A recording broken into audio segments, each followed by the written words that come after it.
السلام علیکم ورحمۃ اللہ وبرکاتہ نحمده ونصلی علی رسولہ الکریم اما بعد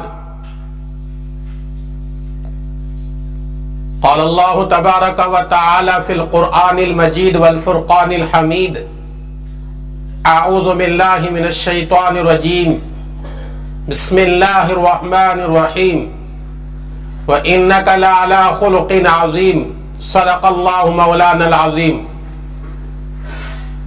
محترم اور مکرم سامعین کرام و ناظرین عظام، آج کے نشست میں پیارے آقا رحمت للعالمین احمد مجتبی محمد مصطفیٰ صلی اللہ علیہ وسلم کے اخلاق کا ایک واقعہ لے کر حاضر ہوا ہوں۔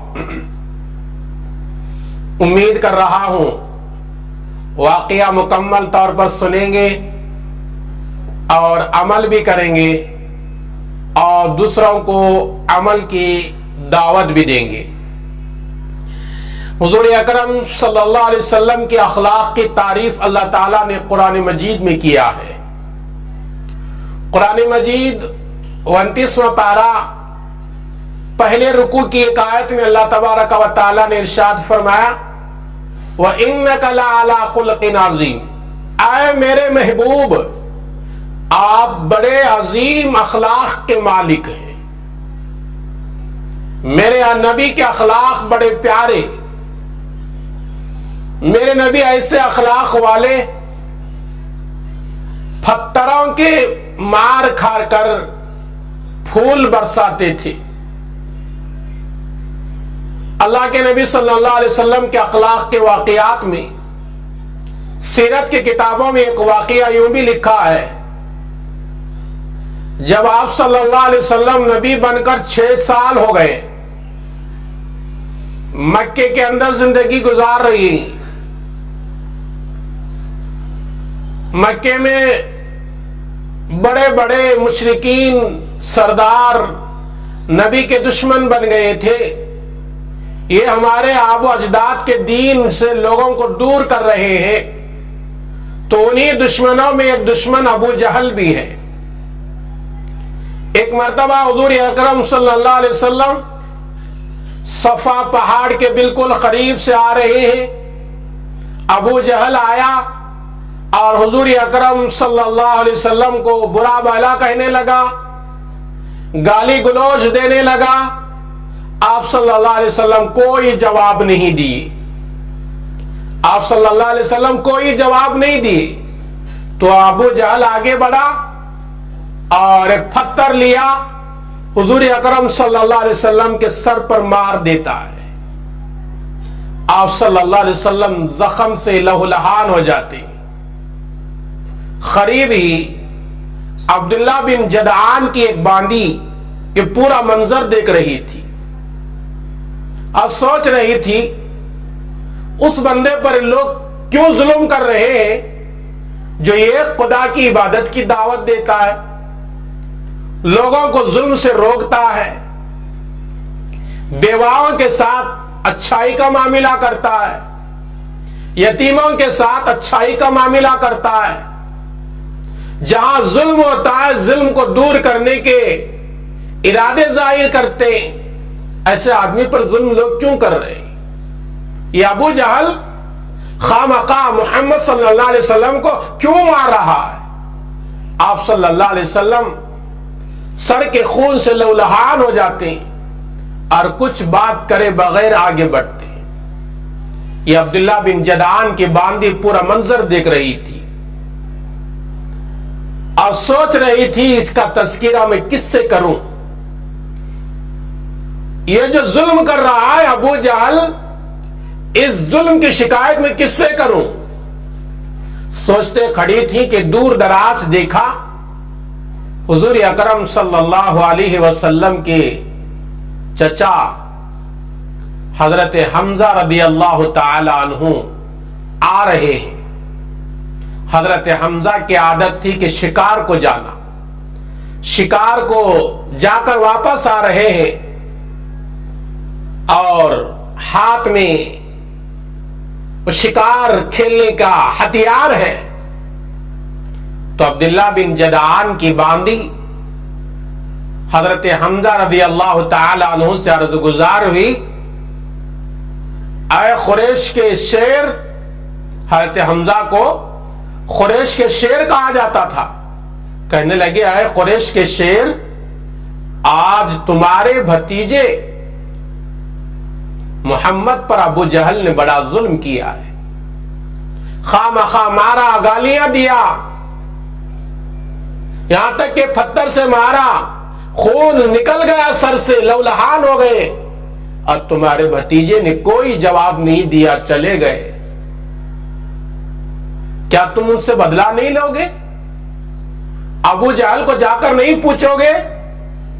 کیا ظلم کرنے والے کو ایسا ہی ظلم کرنے چھوڑ دو گے؟ حضرت حمزہ رضی اللہ تعالی عنہ ابھی ایمان نہیں لائے، لیکن محمد عربی صلی اللہ علیہ وسلم سے بڑی محبت کرتے تھے۔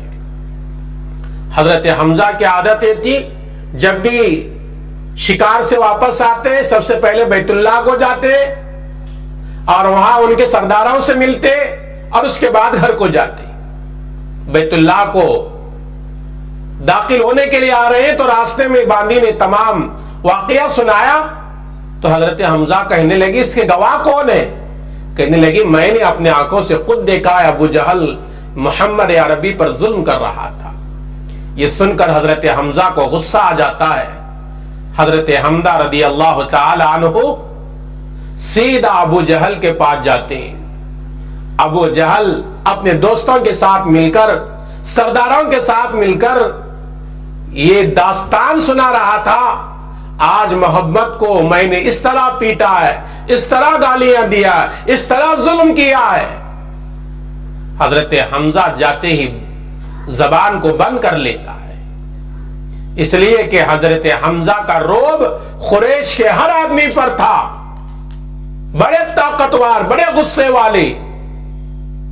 تو حضرت حمزہ کے جانے پر ابو جہل زبان کو بند کر کے بیٹھتا ہے، تو حضرت حمزہ کہتے ہیں تیری اتنی ہمت میرے یتیم بھتیجے کو مارنے کی، یہ کہہ کر کمان اٹھایا اور ابو جہل کے سر پر دے مارا، سر پھٹ گیا، خون نکلنے لگا، اور وہاں سے حضرت حمزہ یہ کہتے ہوئے آئے آج کے بعد میرے بھتیجے محمد کو کبھی چھیڑنا نہیں، کبھی گالی نہیں دینا، کبھی بدلہ نہ لینا، میں محمد کا حامی ہوں۔ یہ کہہ کر حضور اکرم صلی اللہ علیہ وسلم کی تلاش میں حضرت حمزہ آئے۔ اس وقت میں حضور اکرم صلی اللہ علیہ وسلم حضرت ارقم کے گھر تشریف فرما تھے۔ آ کر کہنے لگے بھتیجے محمد خوش ہو جا، آج تجھ پر ظلم کرنے والے ابو جہل کا میں بدلہ لے کر آیا، اس نے تیرا سر پھوڑ دیا تھا، آج میں ابو جہل کا سر پھوڑ کر آیا ہوں، آج خوش ہو جا۔ میرے نبی کے اخلاق پر قربان جائے، میرے نبی کے اخلاق دیکھو، آج اسی نبی کا کلمہ پڑھنے والا میں ہو اور دوسرے ایمان والے ہیں، ہمارے اخلاق دیکھو۔ کوئی ایک بولتا ہے تو ہم چار سناتے ہیں، کوئی سچ بات بولتا ہے اور وہ بات اس سے کڑوی آئی تو آدمی پیچھے سے ظلم کرنے پر تیار ہو جاتا ہے، اس کے عزت کے دھجیاں اڑانے کے لیے تیار ہو جاتا ہے۔ میرے نبی کے اخلاق دیکھو، میرے نبی نے فرمایا چچا میں اس بات سے خوش نہیں ہوتا۔ تو حضرت حمزہ نے پوچھا بھتیجے پھر کس بات پر خوش ہوتے ہو؟ تو اللہ کے نبی صلی اللہ علیہ وسلم نے فرمایا چچا میں رحمت للعالمین بن کر آیا ہوں، میں لوگوں سے بدلہ لینے کے لیے نہیں آیا، میری یہ خواہش ہے آپ جو کلمہ میں لے کر آیا ہوں کلمہ پڑھ لو، اس سے میں بہت خوش ہو جاؤں گا۔ نبی کی یہ اخلاق دیکھے حضرت حمزہ رضی اللہ تعالیٰ عنہ سوچنے پہ پڑ گئے، محمد کو ابو جہل نے اتنے گالیاں دیا، اتنے پتھر برسائے اور خون سے نہانے تک نوبت آئی، پھر بھی محمد عربی صلی اللہ علیہ وسلم کے اخلاق کتنے پیارے ہیں. وہ بدلہ لینے والے سے محبت اس وقت میں کرتے ہیں جب وہ کلمہ پڑھے. تو ابو جہل کے بدلہ لینے کی بات سن کر تو نبی اکرم صلی اللہ علیہ وسلم نے فرمایا چچا میں اس وقت میں خوش ہوں گا جب میں جو کلمہ میں لایا ہوں وہ کلمہ پڑھ کر تم اسلام میں داخل ہو جاؤ, مجھے بڑی خوشی ہوگی. تو حضرت حمزہ رضی اللہ تعالی عنہ نبی اکرم صلی اللہ علیہ وسلم کو اسی مجلس میں خوش کرنے کے لیے کلمہ پڑھ لیے اور اسلام میں داخل ہوئے. میرے دوستو تھوڑی دیر کے لیے آپ غور کرو ہمارے نبی کے اخلاق کیا ہیں اور ہمارے اخلاق کیا ہیں. آج کوئی آدمی مثال کے طور پر ایک مسجد کا امام دین کے بات سمجھانے کے لیے کہتا ہے اور اس کا حق بنتا ہے سمجھانا, سمجھاتا ہے سود نہ کھاؤ, سود کھانے والوں کو بات لگتی ہے تو وہ وہاں سے اس سے دشمنی شروع کرتا ہے. ایک مسجد کا امام کہتا ہے, خطیب کہتا ہے رشوت نہ لو, تو رشوت لینے والے مجلس میں رہتے ہیں تو وہ بالکل بھڑک اٹھتے ہیں, وہاں سے امام سے دشمنی شروع کر دیتے ہیں.